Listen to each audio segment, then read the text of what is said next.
Welcome to the channel Kishan Saini education.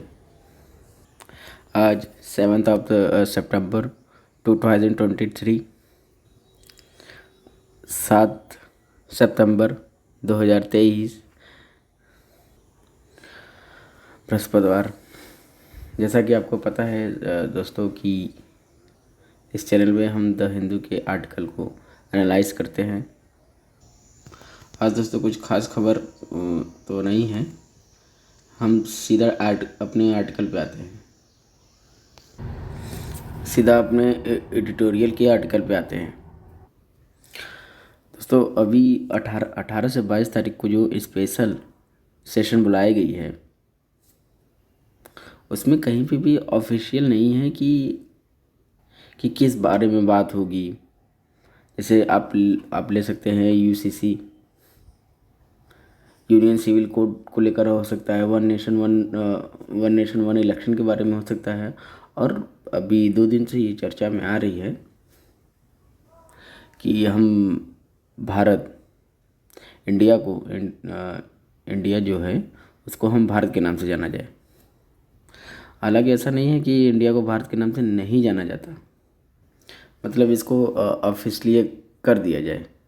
Bharat का नाम हमेशा हर जगह पे इंडिया का नाम नहीं हो, ऐसा कर दिया जाए। जैसे कि अब आप देखेंगे कि IIT, institute technology of Indian institute of technology, ऐसे बहुत सारे संस्थाएं हैं जैसे इसरो, जैसे जैसे RBI, reserve bank of India. ये जो इंडिया शब्द है ना, इसको हटाने की बात की जा रही है। जैसे कि दोस्तों आप जानते हैं कि हमारे आर्टिकल नंबर 1 में ये मेंशन है, ये लिखा हुआ है, India India that is Bharat. इसमें दोनों चीज़ें यहाँ पे मेंशन है। देखेंगे तो कोई चीज़ चेंज नहीं हो रहा है। बस ये बात करने की ये कहा जा रहा है कि जो आर्टिकल 1 में इंडिया डैट इज़ भारत है, वो इंडिया को निकाल कर, मतलब वो शब्द को ही निकाल दिया जाए। अब क्या है दोस्तों कि ये सब क्यों इंडिया क्यों किया जा रहा है? इसका एक पर्सपेक्टिव ये है कि 2024 में चुनाव है, इलेक्शन होने वाले हैं गवर्नमेंट का। अब क्या है, चुनाव में गवर्नमेंट की पॉलिसी क्या कर सकती है, नाम चेंज हो रहा है, ये इम्पोर्टेंट नहीं है। इम्पोर्टेंट ये है कि जो कर रहे हैं, जो किया जा रहा है, वो अनकॉन्स्टिट्यूशन है या नहीं। और दूसरा आप देखेंगे तो कर्नाटका में ये इशू हो गया है कि कर्नाटका के लोगों को का कहना है कि कहीं ना कहीं हमारे ऊपर ये हिंदी थोप रहे हैं।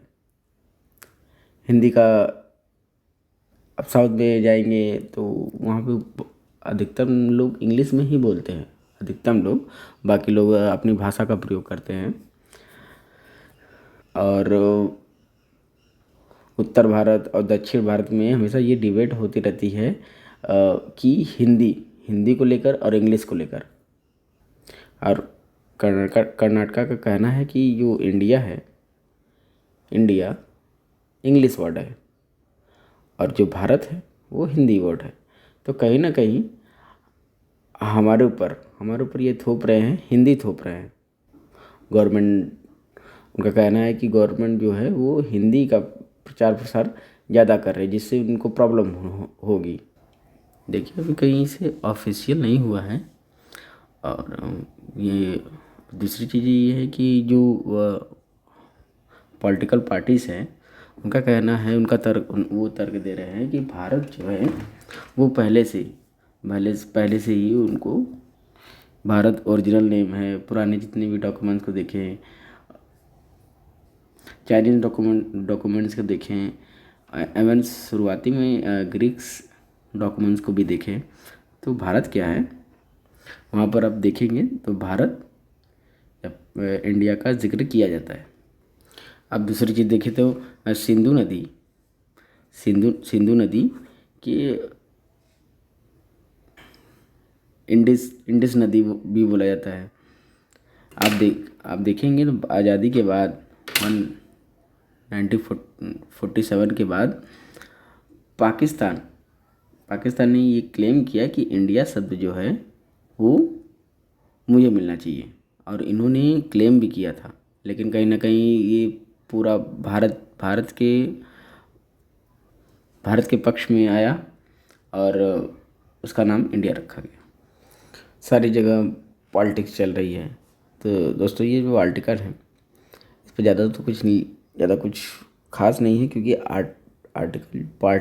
पार्टिकल के पर्सपेक्टिव से ज़्यादा है। इसकी वजह से 4-5 मिनट इस आर्टिकल पे बात कर लिए बहुत है। बहुत सारे आर्टिकल पब्लिश हो रहे हैं कि नाम चेंज किया जाएगा कि नहीं किया जाएगा। होने दो, पहले होने तो दो। उसके अपने नेक्स्ट आर्टिकल की तरफ आते हैं। नेक्स्ट आर्टिकल दोस्तों बहुत ही मतलब ये अच्छा है, इसको पढ़ना अच्छा है, इस पर बात करना अच्छा है। क्या है कि कुपोषण भारत में कई सारे क्षेत्र, कई सारे लोग ऐसे हैं कि कुपोषण का शिकार हैं, जिन्हें हमें हॉस्पिटलाइज करना पड़ जाता है। अभी परसों के वीडियो में 5 सितंबर की वीडियो में मैंने इस पे एक आर्टिकल आया था, उस पर बात भी की थी कि भारत को न्यूट्रिशन सही से नहीं मिल पा रहा है। भारत का जो सर्वे हुआ 121 देशों में 107वें स्थान पर है न्यूट्रिशन के मामले में। पाकिस्तान 99वें स्थान पे है, 99। मिड डे मील के बारे में बात हुई थी। दोस्तों अब देखते हैं इसमें कुछ अच्छा इन्फॉर्मेशन निकल सके। हालांकि रिलेटेड उसी से है, लेकिन इस पर बात करना अच्छा है। माल न्यूट्रिशन को देखा जाए तो पूरे वर्ल्ड में बहुत बड़ा इशू है, हमारे भारत में भी बहुत बड़ा इशू है। माल न्यूट्रिशन का मतलब है कुपोषण। माल न्यूट्रिशन का मतलब है कि सफिशिएंट न्यूट्रिशन नहीं मिल पा रहा। न्यूट्रिशन वुमेन को, बच्चे को नहीं मिल पा रहा। प्रेगनेंसी के दौरान पे जो महिलाएं होती हैं उनको न्यूट्रिशन की बहुत ज़्यादा ज़रूरत होती है। और कई सारी कैंपेन, कई सारी योजनाएं भी चलाई जाती हैं सरकार के थ्रू से कि प्रेग्नेंट लेडी जो है उनको सही से न्यूट्रिशन मिल सके। फिर बच्चों का क्या है कि 5 साल तक, शुरुआती के 5 साल तक न्यूट्रिशन की बहुत ज़्यादा ज़रूरत होती है। कई सारे डाटा हैं जैसे कि स्कल्टिंग, हाइट छोटे हो जाना, वेस्टिंग, उस सबसे वजन नहीं हो पाना, ये कई सारे डेटा हमको देखने को मिलता है। यहाँ पर राइटर जो कि IAS अफसर भी हैं, सुरुचि सिंह, और ये अपना एक एग्जाम्पल भी देते हुए आर्टिकल लिखी है। ये बेनतारा जो कि छत्तीसगढ़ में है। अब यहाँ पे क्या हुआ, सीवियर एक्यूट हो गया। सीवियर एक्यूट अगर हो जाए, जैसे कि माल न्यूट्रिशन हो गया, जिसके जो कि दिसंबर का डेटा है 3299 लोगों को हॉस्पिटलाइज किया गया। सीवियर एक्यूट अगर बच्चों को हो गया तो उनको हॉस्पिटलाइज करना पड़ता है, उनको एडमिट करना पड़ता है। यह इतनी बड़ी सिचुएशन है। अब इन्होंने देखा कि जो कि एडमिट कि माल न्यूट्रिशन हो रहा है, तो इन्होंने एक अलग इनोवेटिव वे अपनाया। हम माल न्यूट्रिशन टैकल करने के लिए हम क्या बात करते हैं, हम ये बात करते हैं कि हमने कोई अभियान चला दिया। हमने क्या है कि पोषण माह चला दिया है, हमने आंगनवाड़ी चला दिया है।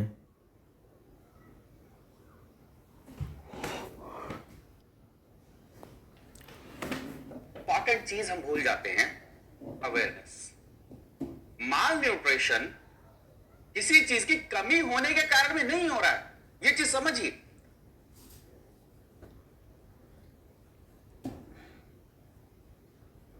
ऐसे बहुत सारे परिवार हैं जहां पर सरप्लस में प्रोडक्शन हो रहा है, वहां पर चीजें अवेलेबल है, but due to lack of awareness malnutrition हो रहा है। और माल न्यूट्रिशन बहुत ज्यादा इंपैक्ट करता है किसके ऊपर में? हेल्थ के ऊपर में, इकोनॉमिक एक्टिविटी, ये चीज समझिए। ऐसे बहुत सारे परिवार हैं जहां पर एग्जाम्पल दे रहा हूं आपको, तो क्या है, हम ये चीजें कर रहे हैं, लेकिन एक बहुत इंपॉर्टेंट चीज हम भूल जाते हैं, अवेयरनेस। माल न्यूट्रिशन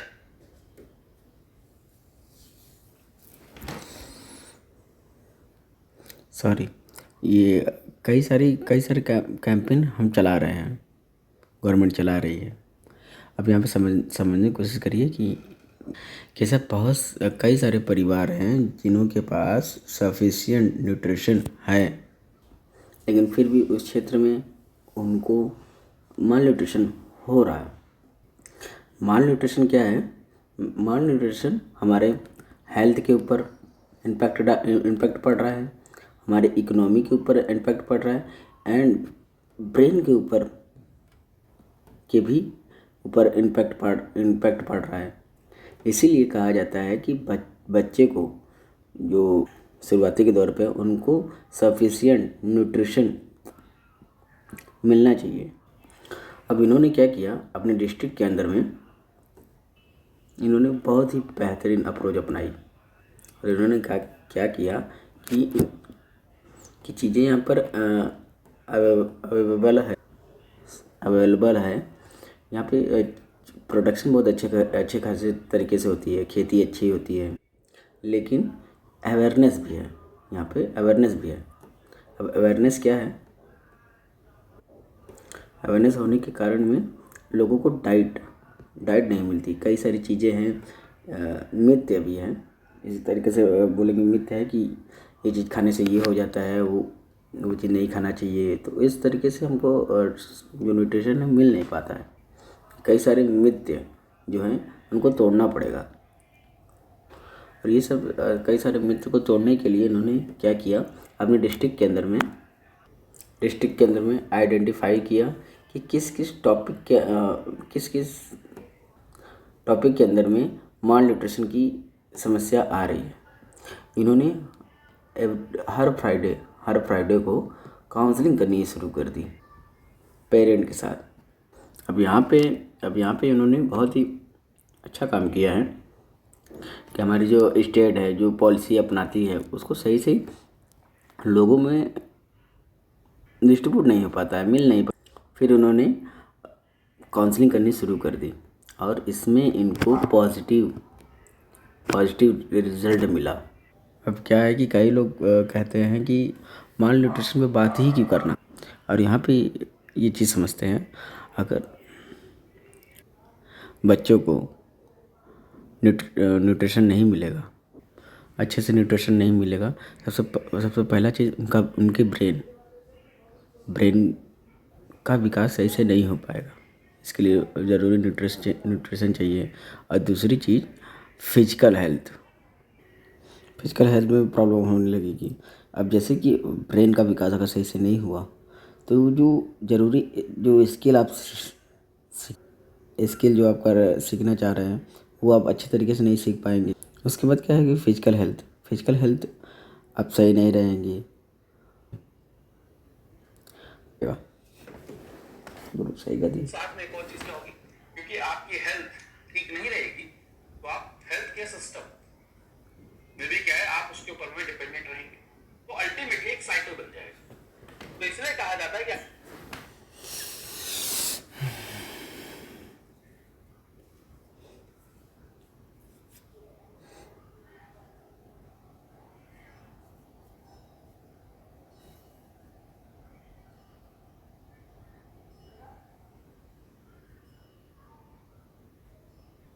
और दूसरी चीज़ क्या है कि आपका हेल्थ नहीं सही रहेगा तो आप हेल्थ केयर सेंटर में हमेशा लगे रहेंगे। तो कहीं ना कहीं ये साइकिलिंग बनी रहेगी, आपका हेल्थ नहीं सही हो। अगर आपको ये सारी की सारी चीज़ें को सॉल्व करना है तो आपको क्या करना है, आपको न्यूट्रिशन, सफिशिएंट न्यूट्रिशन मिलना चाहिए। आप इस कुपोषण को ख़त्म करना चाहिए। इसलिए कहा जाता है कि आपको ये अगर ये सॉल्व करना है तो आपको कुपोषण को ख़त्म करिए। और कुपोषण को ख़त्म करने के लिए गवर्नमेंट ऑफ इंडिया ने कई सारे स्कीम चलाई हैं। यहाँ तक कि जैसे एग्ज़ाम्पल की बात करें तो मिड डे मील का एग्ज़ाम्पल हमने परसों के लेक्चर में भी दिया था। मिड डे मील चल तो रहा है, लेकिन कई सारे स्टेट का अलग अलग कैंपेन चलाए जा रहे हैं कि हम नाश्ते में इतने न्यूट्रिशन देंगे, नाश्ता देंगे, फिर दलिया अलग देंगे। अलग अलग से स्कीमें जो है यहाँ पे केंद्र सरकार और राज्य सरकार दोनों मिल के चलाती हैं ताकि न्यूट्रिशन की कमी ना हो। फिर क्या है कि मिड डे मील में दो चीज़ का इन्वायरमेंट बहुत ज़्यादा है। एक तो पढ़ाई, बच्चों का इन्वायरमेंट ज़्यादा है स्कूलों में। फिर उनको क्या है कि गरम खाना मिल रहा है। दूसरी चीज़, गरम खाना में क्या है कि सफिशिएंट न्यूट्रिशन मिलता है। उसके बाद क्या है कि हमने पीडीएस सिस्टम के अंदर में पब्लिक डिस्ट्रीब्यूशन सिस्टम में हमने क्या है कि राशन में जो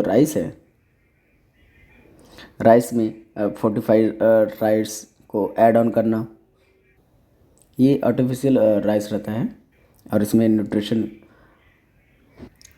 रहता है। और क्या करते हैं कि इसमें राइस में उसको मिला देते हैं। कई सारे स्टेट में ये काम किया जाता है। कई सारे स्टेट में क्या हो गया, दलिया हो गया।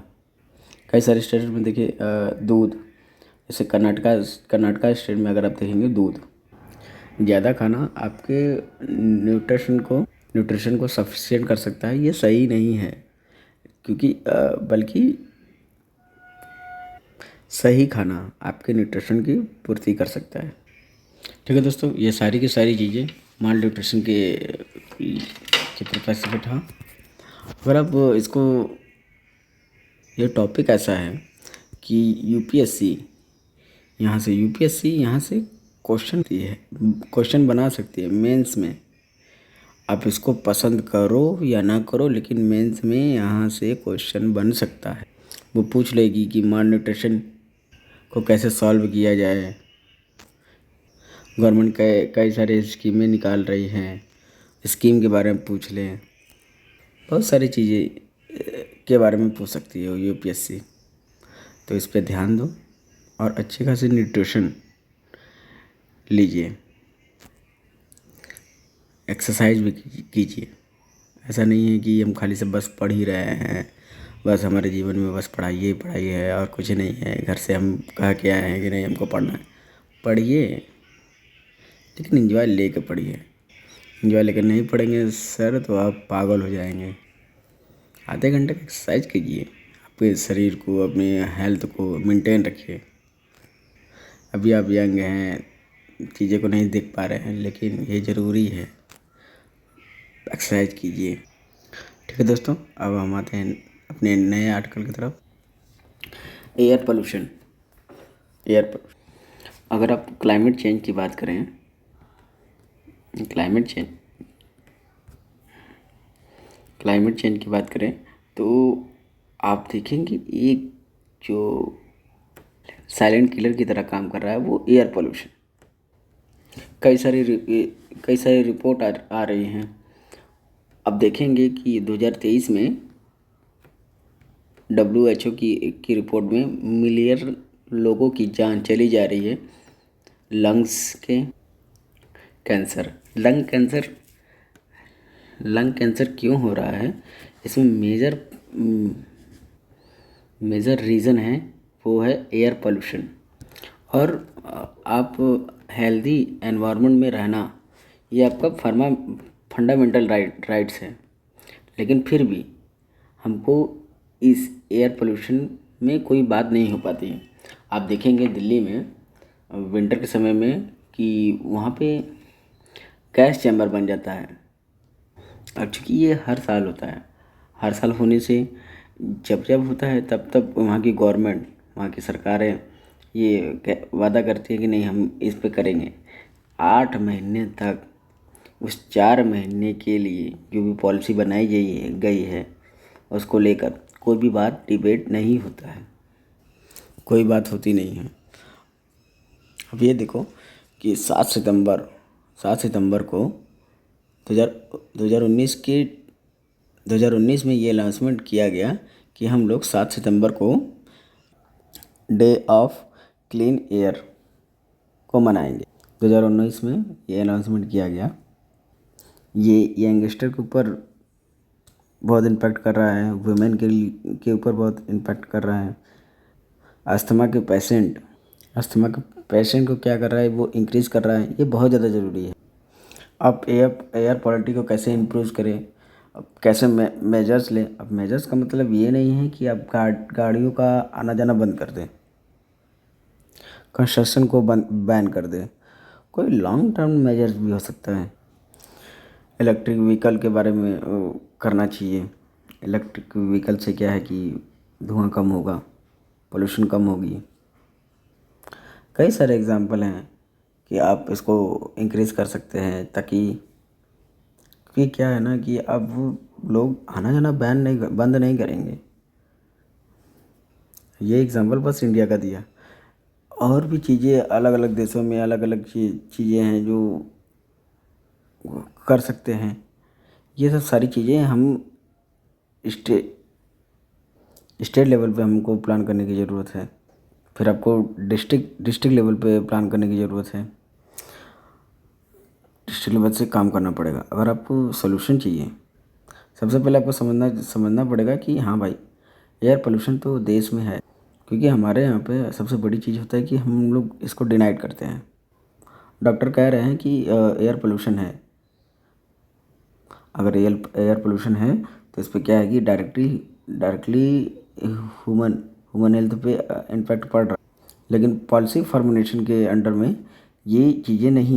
वो कह रहे हैं कि हमारे यहाँ हमारे पास एयर पोल्यूशन है ही नहीं। और अगर आप देखेंगे तो जब चुनाव होती हैं तो कहीं भी सरकार ये नहीं कहती है कि हम एयर पोल्यूशन को टैकल करेंगे। ऐसा कुछ कोई भी वादा नहीं करता है एयर पोल्यूशन को लेकर, नहीं लिखा होगा। इसके पीछे का रीज़न क्या है? सबसे पहले रीज़न क्या है कि मीडिया जो है, अभी आप देखेंगे कि जो नोएडा में एक सीमा हैदर को लेकर वो वहाँ पे मीडिया इतना छाई है। आप सब समझते हैं, आप सोच रहे हैं कि मीडिया यहाँ हमारे देश की जो मीडिया है कि कौन से स्तर पर काम कर रही है।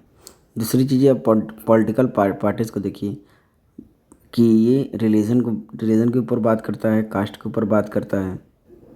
ऐसा नहीं है कि मैं कोई एक पार्टी को लेकर बोल रहा हूँ। हमारे जो सेंटर गवर्नमेंट है, मैं उसको भी बोल रहा हूँ, स्टेट गवर्नमेंट है उसको भी बोल रहा हूँ।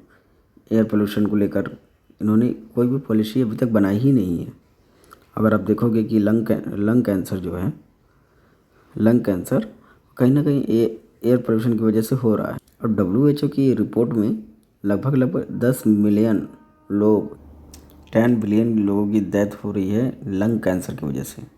और WHO ये कह रहा है कि आने वाले समय में और भी ज़्यादा ये नंबर इंक्रीज़ होंगे, ये बढ़ेंगे। अगर आप साउथ एशिया को देख तो इसमें 2 बिलियन लोग यहाँ पे रह रहे हैं। और यह वर्ल्ड के 10 मोस्ट पॉपुलेटेड एरिया में से हैं। ये टॉप 10 के पॉपुलेट एरिया में से इसमें क्या है कि दिल्ली भी आता है। और आप देख सकते हैं कि यहाँ पे जो टॉप 10 के जो सिटीज़ है इसमें जो कि दिल्ली भी आता है। पॉल्यूशन को लेकर कितना लोग जूझ रहे हैं। लंग कैंसर, सांस लेने में परेशानियाँ, हेल्थ ये लगातार क्या है कि इंक्रीज़ हो रही है। अगर आप देखेंगे दिल्ली के अंदर में sulphur dioxide, nitrogen oxide,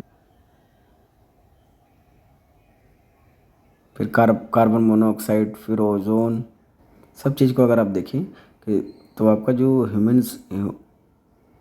human right है क्या है कि क्लीन सांस लेना, वो कहीं ना कहीं इम्पैक्ट पड़ रहा है। आप बीमार ही नहीं पड़ रहे हैं, आप देखिए मेंटल हेल्थ, उसके बाद क्या है कि डिप्रेशन, और अब देखेंगे कि मेडिकल के ऊपर डिपेंड होना। आप देखेंगे ये सारी चीज़ें के ऊपर इम्पैक्ट पड़ रहा है। अब इसमें सॉल्यूशन क्या हो सकता है? शॉर्ट टर्म को लेकर, शॉर्ट टर्म में क्या है कि हॉलीडे करना और नियम लागू करना। उसके बाद क्या है कि कंस्ट्रक्शन को रोकना। कंस्ट्रक्शन का काम अगर रुकेगा तो कहीं ना कहीं हमारे इकोनॉमी पे इम्पैक्ट पड़ेगा। ये सब आपका शॉर्ट टर्म के सॉल्यूशन है। अब लॉन्ग टर्म के सॉल्यूशन को देखा जाए, पहली चीज़ क्या है कि इलेक्ट्रिक मोबिलिटी को कैसे इंक्रीज़ करें। दूसरी चीज़ क्या है कि प्राइवेट जो गाड़ियां हैं, क्या है कि लोगों को सुविधा चाहिए, अब सुविधा नहीं मिल पाती है तो वो अपनी कार व्हीकल निकालते हैं जाने के लिए। अब जहाँ तक पॉसिबिलिटी हो पाती है, जैसे मेट्रो में देखिए, जहाँ तक मेट्रो जाता है वहाँ तक तो लोग मेट्रो से ही जाना पसंद करते हैं। इस क्षेत्र में काम करिए। तीसरी चीज़ें कि ट्रैक, जैसे कि आप सड़क पर बाहर निकले तो साइकिल चलाने के लिए ट्रैक ही नहीं है, लोग जाते हैं धूल खा के चले आते हैं। साथ में इंडस्ट्री के ऊपर भी फोकस किया जा सकता है। आप देख रहे हैं कि क्या क्या पोल्यूशन को रोकने के लिए क्या क्या बना सकता है। कार फ्री जोन बनाया जा सकता है, ग्रीन स्पेस बनाया जा सकता है, स्मार्ट अर्बन डिज़ाइन बनाया जा सकता है, इलेक्ट्रिक पब्लिक ट्रांसपोर्टेशन बनाया जा सकता है। ऐसे कई सारे एग्जाम्पल है जो यहाँ पे लॉन्ग टर्म के लिए बनाए जा सकते हैं। अगर आप चाइना को देखें तो वो इस प्रॉब्लम सॉल्व करने के लिए वो इलेक्ट्रिक मोबिलिटी के ऊपर गए हैं। इंडोनेशिया को देखें तो कार्बन इफेक्टिव फार्मिंग में काम किया है। ऐसे कई सारे एग्जाम्पल है जो किया जा सकता है।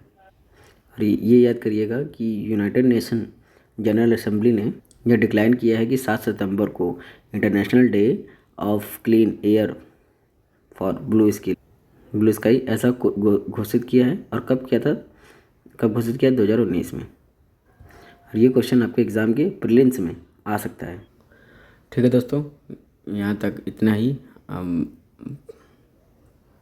बाकी आपसे विदा लेते हैं।